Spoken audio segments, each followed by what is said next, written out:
Agora está gravando, professora. Agora sim. Boa noite a todos. Todos estão visualizando esse material. Hoje, Direito Internacional, né, do Trabalho. A gente vai tratar especificamente da OIT, dos órgãos da OIT, as funções, características, né? Vamos falar um pouquinho de evolução histórica agora. E eu anotei a evolução, né, segundo Arnaldo Susekind, né, o que ele fala lá, que a criação da OIT, né, ela foi um caso industrial do socialismo britânico, né, Robert Owen, e defendida pelo industrial Daniel Legrand, né, chegando ao manifesto comunista de Marx e Engels, né? Isso aqui a gente estudou lá no Direito do Trabalho 1, essa parte de evolução, na verdade, do direito do trabalho, né? Porque manifesto comunista, a encíclica Rerum Novarum, tudo isso deu suporte à criação do direito do trabalho. E o que ele fala aqui que lembra, por quê? A gente vai, não sei se mais para frente eu anotei como que se deu, né, aqui, como que se deu a criação da OIT. Na verdade, a criação da OIT, ela se deu lá quando da assinatura do Tratado de Versalhes. Então, quando da assinatura do Tratado de Versalhes, o Tratado de Versalhes ele tratou de diversos assuntos, ele tinha inúmeros capítulos nesse tratado.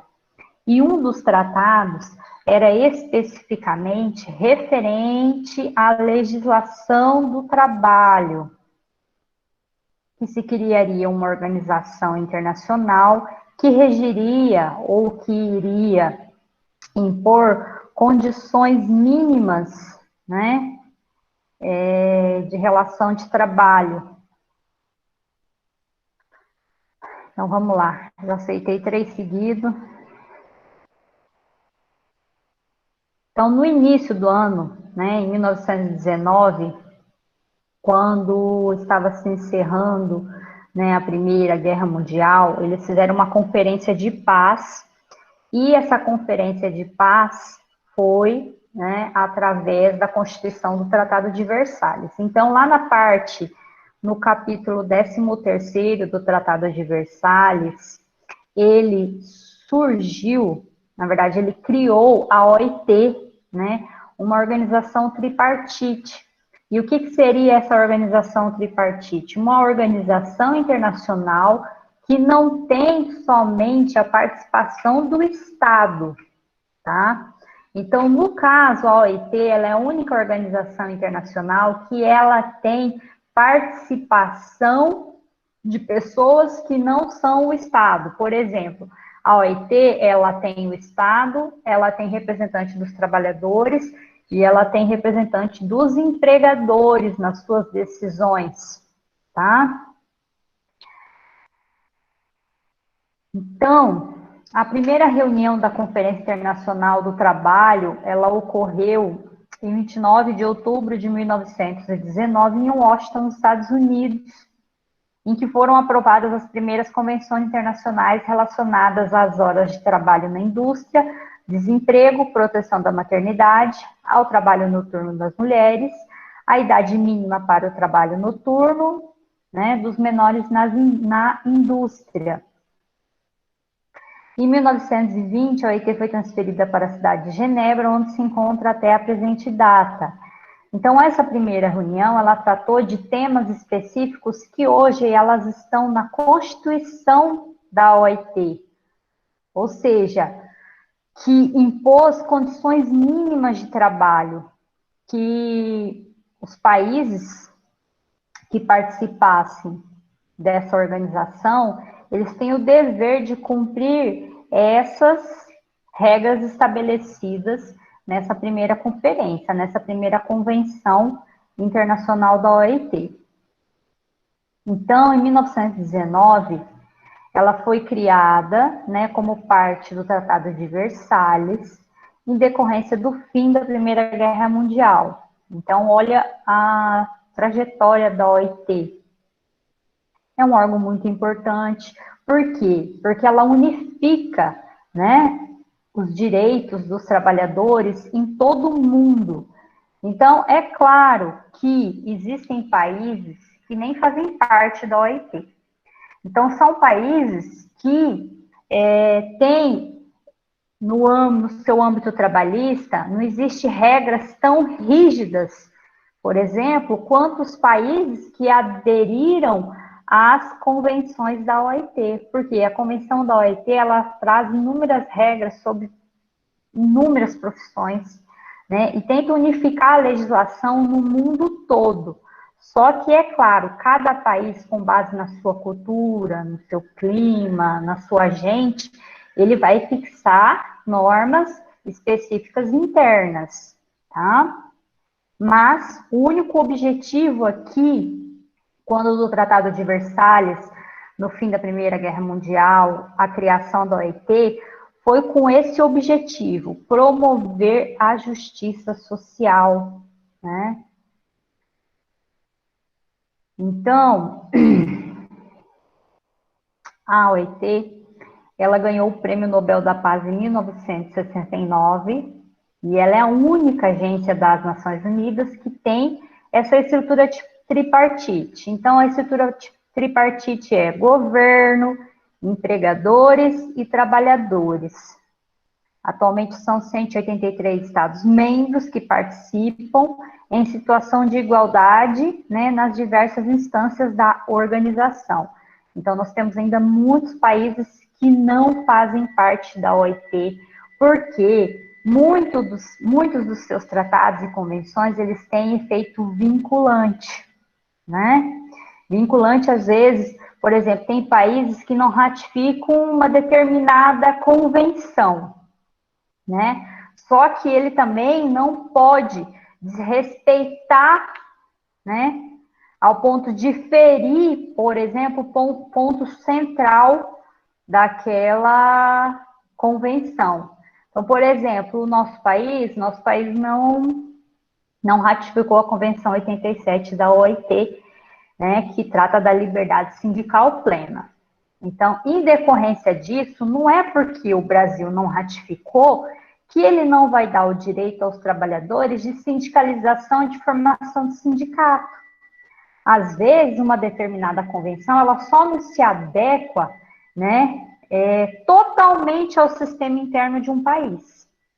Então, por isso, dependendo os países, por exemplo, que existem formas de interiorizar as convenções por um modo mais democrático, por exemplo, aqui no Brasil, tem que passar pelo Congresso Nacional, tem que ter a ratificação, é diferente. Por exemplo, tem países que na Constituição deles, que se homologou, se foi aprovado, por exemplo, uma convenção ou uma recomendação na OIT, após a aprovação, automaticamente já faz parte do ordenamento jurídico deles, né? Não é o caso do Brasil.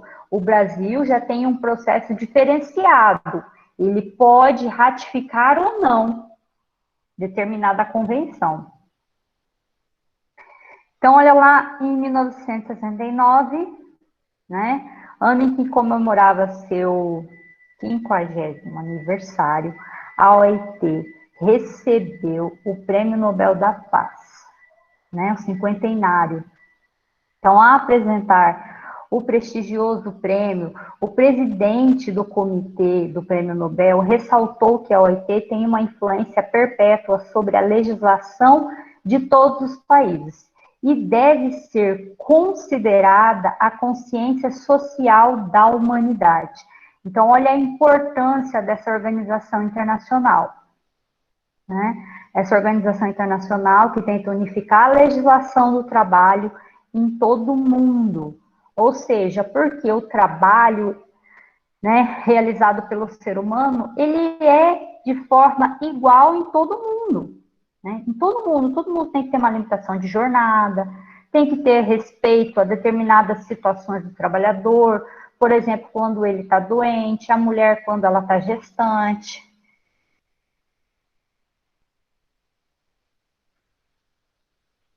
Então, a OIT ela é responsável pela formulação e aplicação de normas internacionais do trabalho, convenções e recomendações. As convenções, uma vez ratificadas por decisão soberana de um país, passam a fazer parte de seu ordenamento jurídico, né? Então, eu anotei ali, o Brasil está entre os membros fundadores da OIT e participa da Conferência Internacional do Trabalho desde sua primeira reunião.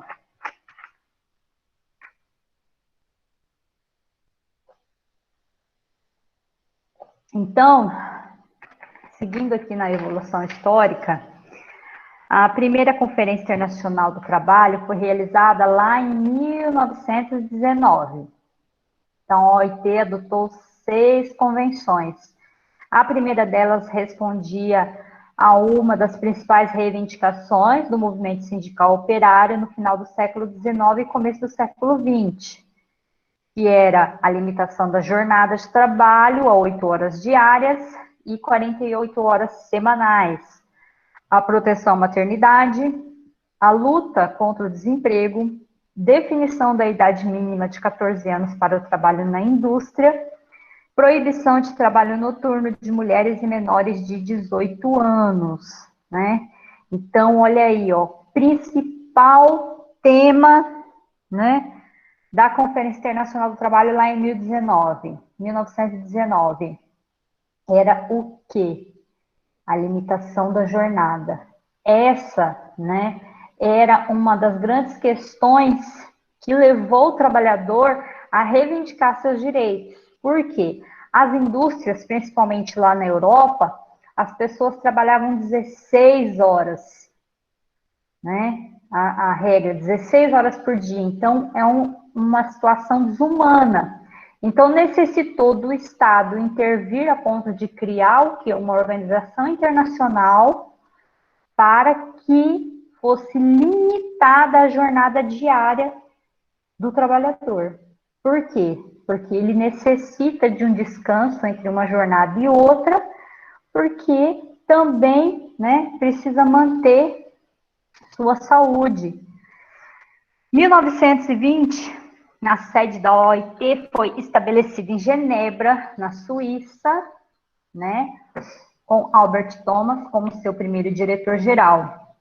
Em 1926, a Conferência Internacional do Trabalho introduziu uma inovação importante para supervisionar a aplicação das normas, né, uma comissão de peritos, composta por juristas independentes, encarregada de examinar os relatórios enviados pelos governos sobre a aplicação das convenções ratificadas por seus países, né, as memórias. A cada ano, essa comissão apresenta seu próprio relatório à conferência. A gente vai estar estudando especificamente o que acontece na conferência internacional. Tem uma conferência internacional anual que todo país que é membro, ele tem que apresentar relatório, né, de aplicação das normas. Relatórios, por exemplo, o Brasil. O Brasil tem plano de meta para abolir o trabalho escravo, para abolir o trabalho infantil, né? Então, ele tem prazos específicos para eliminar isso no país. Porque pensa, o Brasil é um Estado membro que está desde a primeira reunião. Então, o direito trabalhista do nosso país, ele tem que ser de acordo com as normas da OIT, né? Tem que ser rígido ao ponto de não tolerar qualquer tipo de trabalho infantil ou trabalho escravo. Em 1932, depois de haver assegurado uma forte presença da OIT no mundo durante 13 anos, Albert Thomas faleceu. Então, o seu sucessor, Harold, teve que enfrentar o problema do desemprego em massa, produto da Grande Depressão. Então, neste contexto, as convenções já adotadas pela OIT ofereciam um mínimo de proteção aos desempregados. Isso aqui, essa Grande Depressão, foi uma época de muita crise, né, nos países, onde houve muita fome, desemprego, né, as pessoas, as indústrias fechando. Então, o que foi a Grande Depressão? Foi uma grande crise econômica. Foi uma grande crise econômica que teve início em 1919 e que persistiu ao longo da década de 1930, terminando apenas com a Segunda Guerra Mundial. Então, a Grande Depressão é considerada a pior e o mais longo período de recessão econômica do século XX. Então, as quedas drásticas, né, de produção da indústria em diversos países no mundo. Então, a Grande Depressão, na verdade, é fruto, né, de uma grande crise industrial.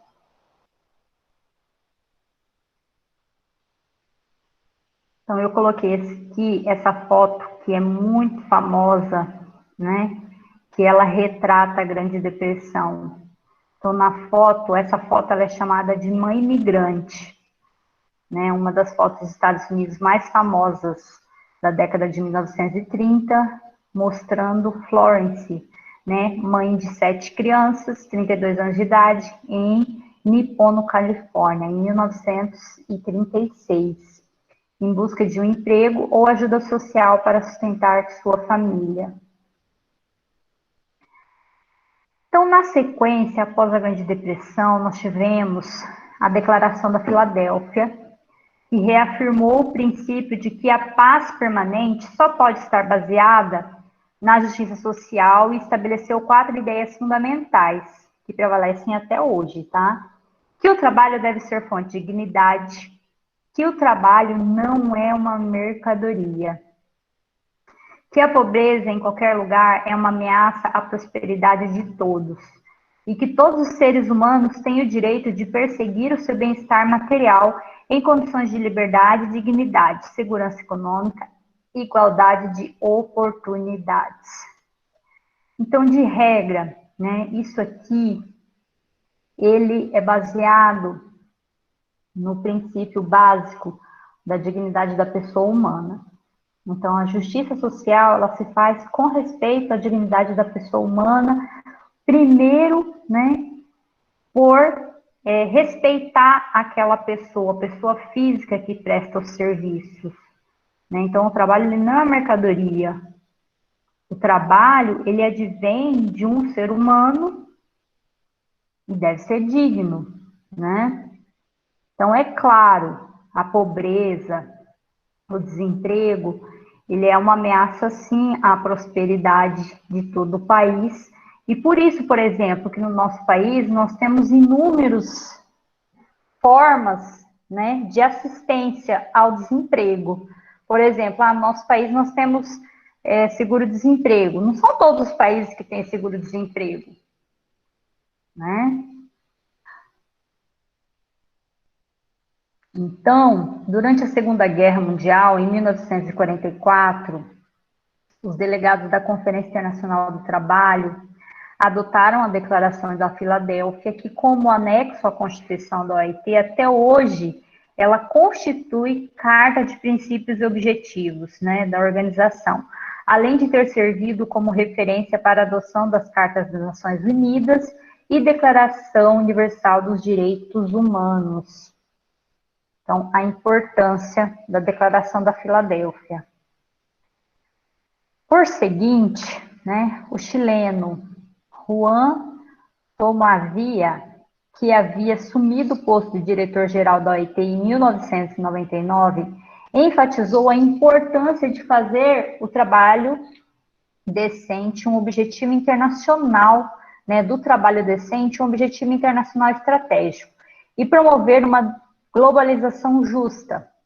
Então, ele também destacou o trabalho como instrumento de alívio da pobreza e o papel da OIT em ajudar a alcançar os objetivos do desenvolvimento do milênio, incluindo o reduzir da pobreza mundial pela metade até 2015. Então, a importância dessa organização da OIT, que ela impõe metas, né, aos países, meta aos países para sempre redução da desigualdade social, né? A preocupação é que todos tenham pleno emprego, e aquele pleno emprego seja digno, que a pessoa possa viver, né, ser próspera. É essa a intenção da OIT. Então, em maio de 2012, né, Guy Ryder, do Reino Unido, foi eleito como 10º diretor-geral da OIT. Em novembro de 2016, ele foi reeleito para seu segundo mandato de 5 anos. Então, pessoal, agora a gente vai passar, a gente falou ali uma breve evolução histórica da OIT e suas principais funções, né, como organização internacional. A gente vai tratar agora dos membros da OIT.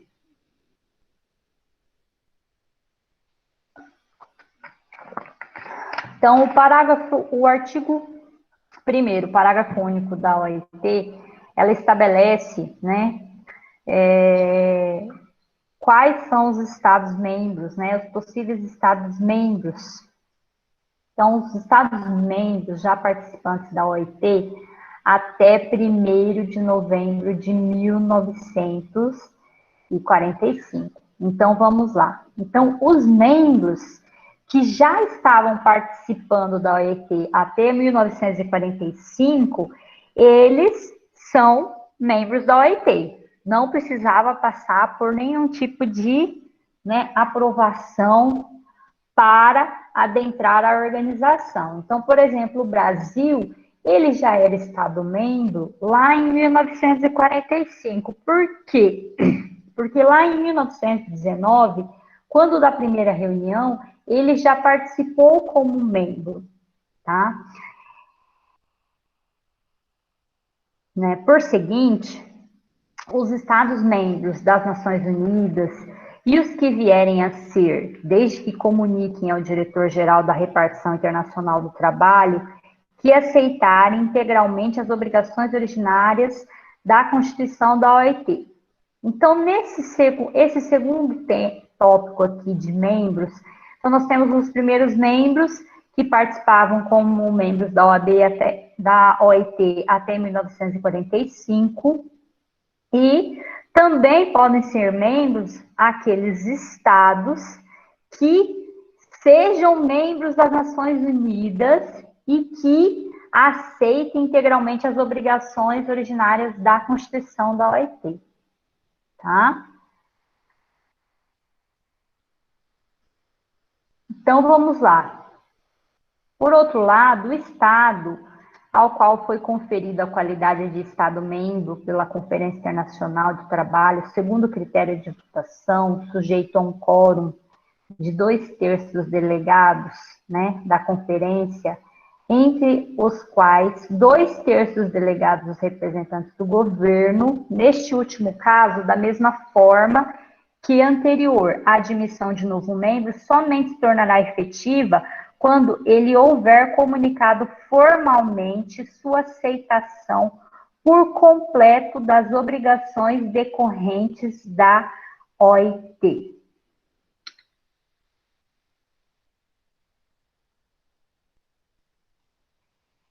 Então, a questão da tripartição. Então, o OIT, ele é tripartite, porque ele assegura a participação de três membros. Nós temos o Estado soberano, tá? Que tem a sua autonomia no seguinte sentido: o Estado, ele não está vinculado, por exemplo, às decisões dos representantes dos trabalhadores, ou não está vinculado à decisão dos representantes dos empregadores, tá? Então, o Estado, ele participa dessas reuniões, dessa conferência internacional, e ele tem que também ter representante dos empregadores e também representante dos trabalhadores, tá? Essa é a característica principal que distingue, né, a OIT das demais organizações internacionais, tá? Então, ela é uma organização que pertence à ONU, à OIT, com a estrutura tripartite, que participam representantes dos estados, dos trabalhadores e dos empregadores. Então, deve-se observar que os estados-membros têm sempre direito ao dobro de representantes em relação às partes sociais. Então, devendo assim ser para a preservação da soberania do Estado-membro, evitando-se a realização de eventuais conchavos entre os empregadores e empregados, com o fim, por exemplo, de lesar o governo. Então, vamos lá. Então, nós temos aqui uma relação, nós temos uma estrutura tripartite de cada estado, tá? Porém, o estado ele vai ter voto em dobro. Por quê? Se ele não concordar, por exemplo, com a decisão dos empregados e trabalhadores, ele pode, né, votar contrariamente a essa situação. Então, super importante. Opa. Então, vamos lá. Composição da OIT. Nós temos aqui como composição da OIT a Conferência Internacional do Trabalho, Conselho de Administração, Repartição ou Secretaria Internacional do Trabalho. Então, a Conferência Internacional, ela o que é? Ela é uma Assembleia Geral, onde reúne-se todos os Estados-membros para decidir sobre assuntos que foram colocados em pautas, né? Para discutir temas, por exemplo, de convenções internacionais, né? Então, o que acontece? Anualmente, essa conferência ela é em Genebra, em junho, e acompanhada pelos conselheiros técnicos, representante daí do governo, e um dos trabalhadores e outro dos empregadores, todos com direito a voto. Então, a Conferência Internacional é uma assembleia anual feita, né, pela OIT para reunião de toda essa turma aí dos países, que representam os países membros, né? Daí vem o Estado, que é soberano, e representante dos trabalhadores e representante dos empregadores.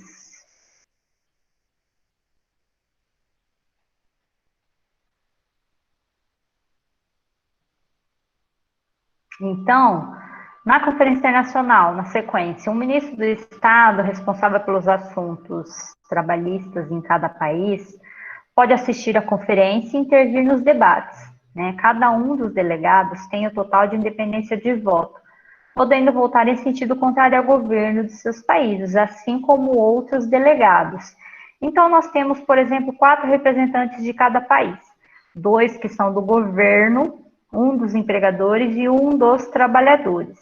Esses 4, eles não são obrigados a concordar um com o outro quando da votação sobre temas de recomendação, de convenção da OIT, tá? Então, cada um, ele é independente, eles não são obrigados a acompanhar o Estado, por exemplo, a decisão do Estado. Então, vamos lá. Conferência, ela possui as funções: discutir temas do trabalho, adotar e revisar normas internacionais, aprovar as políticas gerais e o programa de trabalho e orçamento da OIT, financiado pelos Estados-membros, e eleger o Conselho de Administração. Também, né, temos como órgão o Conselho de Administração. Então, o que é o Conselho de Administração da OIT? Ele é formado por 28 representantes, 28 representantes do governo, 14 dos trabalhadores e 14 dos empregadores. Então, 10 desses postos governamentais são ocupados permanentemente pelos países de maior importância industrial: Alemanha, Brasil, China, Estados Unidos, França, Índia, Itália, Japão, Reino Unido e Rússia. Então, os representantes dos demais países são eleitos a cada 3 anos pelos delegados governamentais da conferência, né, de acordo com a distribuição geográfica. Os empregadores e os trabalhadores elegem seus próprios representantes em colégios eleitorais separados, né?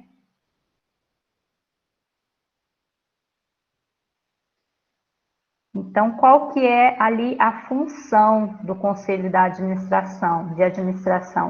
Ele decide sobre a política da OIT, estabelece o programa de orçamento, né, da OIT, ele elege o diretor-geral da repartição internacional.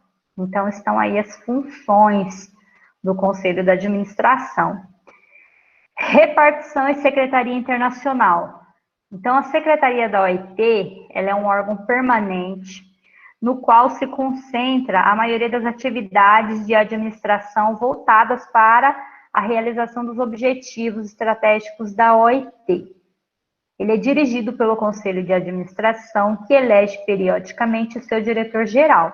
Então, na verdade, a Secretaria nada mais é que o órgão que põe ordem na OIT, né? Que organiza, por exemplo, os relatórios dos estados, que faz investigação, por exemplo, se um estado está cumprindo ou não determinada recomendação ou determinada convenção. Tudo, né, é a repartição que irá fazer, é como se ele fosse o cartório, né, de um fórum. Então, a repartição é isso, é ele que organiza a papelada. Então, vamos lá. Aqui nós temos o parágrafo 1º do artigo 10 da Constituição da OIT, e ele fala da repartição internacional, né, que terá por funções a centralização e a distribuição de todas as informações referente à regulamentação internacional, da condição dos trabalhadores e do regime de trabalho, e, em particular, o estudo das questões que lhe compete submeter às discussões da conferência para a conclusão das convenções internacionais, assim como realização de todos os inquéritos especiais prescritos pela conferência ou pelo Conselho de Administração. Então, a repartição, por exemplo, é quem vai investigar, é quem vai apurar, por exemplo, né, isso aqui, inquéritos especiais. Então, por exemplo, o Brasil pode estar sendo investigado pela OIT em decorrência de algumas denúncias, por exemplo, de situações da reforma, né? Porque muitos juristas entendem que a reforma trabalhista, ela teve consequências, né, que não estavam de acordo com normas internacionais. Só que nós não temos ainda, por exemplo, o Brasil não tem ainda um relatório ou um julgamento específico do OIT sobre essa situação no nosso país, tá? Então, funções da secretaria, da repartição: preparar os textos das convenções e recomendações, divulgar as informações sobre o mundo, né, do trabalho através dos relatórios e publicações periódicas, preparar tecnicamente a ordem do dia das conferências, prestar assistência legislativa quando solicitada aos países membros, velar pela aplicação das convenções firmadas pelos países membros. Ou seja, a secretaria é a base, né, da OIT. É quem organiza, quem coloca o sistema para funcionar. Por quê? Aqui, a secretaria é quem realmente verifica a efetividade de aplicação, né, das normas internacionais nos países membros. Convenção internacional. Então, é um tratado de lei multilateral, ratificável, que não admite ressalva. O que é isso, ressalva, gente? As convenções internacionais da OIT, por exemplo, no Brasil, ou o Brasil ratifica a convenção inteira, ou ele não ratifica. Por exemplo, existem convenções internacionais de outras organizações que o Brasil ele pode fazer ressalvas, né, reservas. Por exemplo, ele pode ratificar um documento internacional, só que ele diz, mas eu vou fazer ressalva, reserva quanto a determinado artigo, né? Isso em outras organizações internacionais. A OIT não admite ressalva, não admite reserva. Ou o país ratifica o documento por completo, ou ele não ratifica, né? Então, nós temos aí o Brasil, por exemplo, que não ratificou a Convenção 87 por circunstâncias da unicidade sindical e da contribuição obrigatória, né? Que são questões contraditórias, né, na liberdade sindical. Então, por isso, o Brasil não ratificou. Então, a Convenção Internacional, eles são instrumentos normativos internacionais, né? São os mais importantes que derivam das convenções internacional do trabalho, que é da Conferência Internacional do Trabalho, que é órgão da OIT. Então, são editadas e votadas pelos representantes dos Estados-membros, pelos empregadores e pelos trabalhadores. Então, para aprovação da convenção na Conferência Internacional, são exigidos 2/3 de votos, né, dos delegados. Tá? Então, dos delegados presentes. Se não alcançar, não se torna convenção internacional, se não alcançar esse quórum, ok? No Brasil, então, no Brasil, como que é? Então, no Brasil, primeiramente, né, o presidente da República é quem tem, por delegação constitucional, a obrigação e o dever de, através de uma mensagem presidencial, encaminhar para aprovação do Congresso Nacional a ratificação de um tratado internacional, que é uma obrigação internacional. Então, aprovado pelo Congresso Nacional, devolve ao presidente da República, que, por sua vez, não é obrigado a ratificar, ele pode promulgar ou vetar. Da mesma forma, pessoal, se o Congresso Nacional não aprovar, ele vai ser arquivado, tá? A convenção não vai adentrar ao nosso ordenamento jurídico. Então, já uma recomendação internacional é um instrumento normativo também aprovado pela Conferência de Organismo Internacional, porém não sendo tratado internacional. Então, haja vista, não são suscetíveis de ratificação, não criando, né, salvo exceções, obrigações para os Estados-membros, apenas sugerindo normas que podem ser adotadas pelo legislador do Estado-membro. Então, a recomendação internacional, ela não tem um efeito vinculante, né, proposto para a retificação. A recomendação, ela não gera uma obrigação do Estado, tá? Então, vamos lá. Finalizando, qual a finalidade da OIT? Então, a OIT é a opinião pública internacional quanto aos problemas sociais relativamente ao trabalho e exerce uma pressão moral, contribuindo para o eficaz progresso do trabalho no mundo. Então, compete à OIT tratar de questões que visem da justiça social, no seu largo conceito, tendo em vista o progresso material e espiritual do ser humano, em condições de liberdade e dignidade, com segurança econômica e iguais oportunidade, né? Então, é claro, a questão, a OIT, o que é a principal função da OIT? Busca da justiça social por meio do trabalho. Então, ele vai lá, a OIT fixa normas mínimas de condições de trabalho para que os seus Estados-membros obedeçam aquilo, forneçam trabalho digno, jornada digna, remuneração digna, respeito às limitações de determinados trabalhadores, como em momentos específicos da vida, né? Seguro-desemprego, auxílio, né? Quando a pessoa estiver doente. Então, a OIT, ela não trata não somente de assuntos, por exemplo, do direito do trabalho.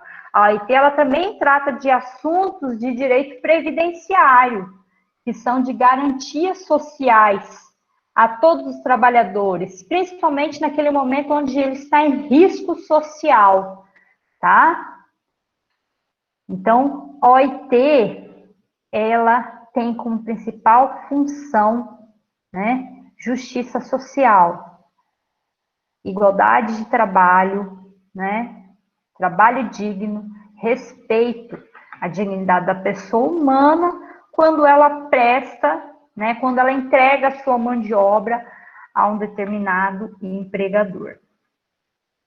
Então, função da OIT, segundo a Constituição, considerando que existem condições de trabalho que impliquem para grande número de indivíduos, miséria e privações, e que o descontentamento que daí decorre põe em perigo a paz e a harmonia universais, e considerando que é urgente melhorar essas condições no que se refere, por exemplo, à regulamentação das horas de trabalho, à fixação de uma duração máxima do dia e da semana de trabalho, ao recrutamento de mão de obra, à luta contra o desemprego, a garantia de um salário que assegure condições de existência convenientes, a proteção dos trabalhadores contra as moléstias graves ou profissionais.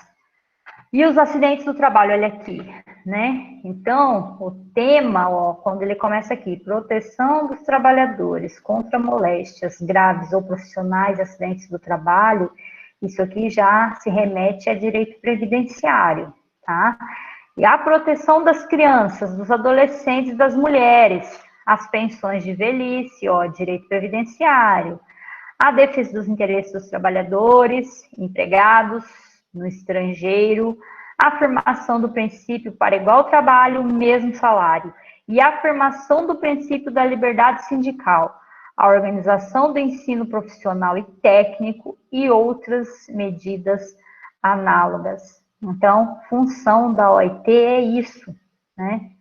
É gerar uma conduta do Estado, ou, vamos dizer assim, fazer com que o Estado haja, né, um dever do Estado em agir e intervir nas relações privadas entre empregado e empregador, para que ele, o Estado, imponha as condições necessárias para que o empregador tenha disponível a ele uma mão de obra. Ah, você quer ter uma mão de obra? Então você tem que respeitar as leis assim, assim, assado, tá?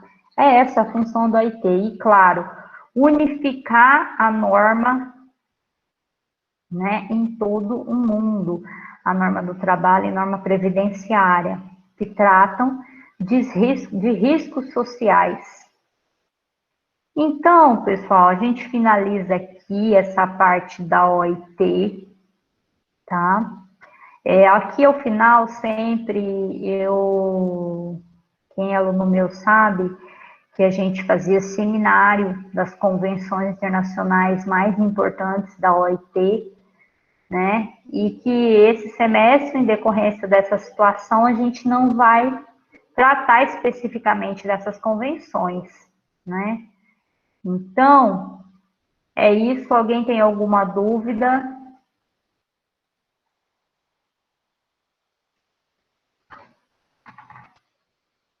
Falem agora ou se calem para sempre.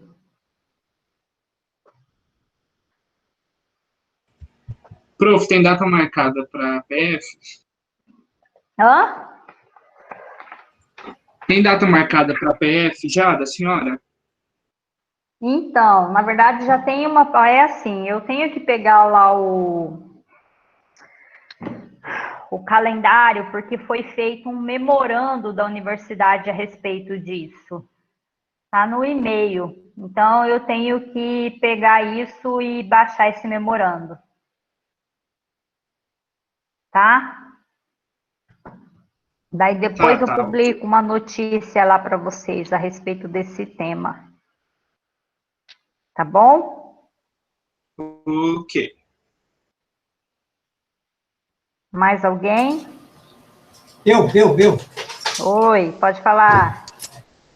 Eu só queria saber se no seu e-mail, porque na verdade, assim, o que eu tive observando no Siga e que tem uma mensagem para mim, numa relação, né, que eu não enviei os arquivos, né? Tipo assim, não tenho nota nenhuma em relação à primeira e à segunda avaliação. Aí eu mandei um print da tela, onde que está para mim, aparece lá como enviados, né? Na caixa de saída, aparece lá, inclusive, não sei se a senhora verificou isso, né? Eu também, e aí eu estou observando aqui, quando você olha na caixa de saída, ó, na coluna anexo, não aparece nada, né? Aí eu não sei se de repente estou enviando os arquivos e aparentemente estou imaginando que esteja ido, né? Tenha enviado. E como anexo não está indo. Luiz. Não. Até eu achei estranho, porque não apareceu nada seu. Eu achei estranho porque eu te conheço, eu sei que você, né, faz tudo certinho. E daí ontem ainda eu te mandei um e-mail, né? Te mandei e-mail para você fazer a segunda chamada. Isso, eu vi lá que estava o meu nome, mas eu achei estranho, né? Porque, se a senhora observar, eu enviei 3 arquivos, né? Teve até uma dificuldade de enviar, eu até mandei a mensagem, mas agora, olhando, tem, inclusive... É porque você me mandou no e-mail, você não enviou no Siga? Ele está no Siga. Se a senhora olhar lá, eu tenho print da tela onde é que eu estou olhando agora. Mas não aparece, porque a gente corrige assim, por sequência, né? Então, o seu não aparece nenhum documento. Depois, se você quiser, eu te mando o print da tela.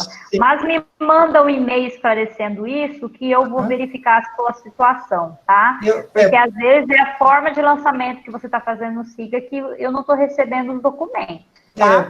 Porque, veja bem, além do seu e-mail, tassiane.fabiane, faço o procedimento lá de envio da mensagem, anexo, e aí faz a validação dele aqui e enviar. É o que eu fiz, né? Sim. Mas como anexo mesmo, estou olhando aqui que não está indo mesmo, tá? Assim como o da Simone Carol, também não tem nenhuma um clips, né? Como mensagem de anexo, né?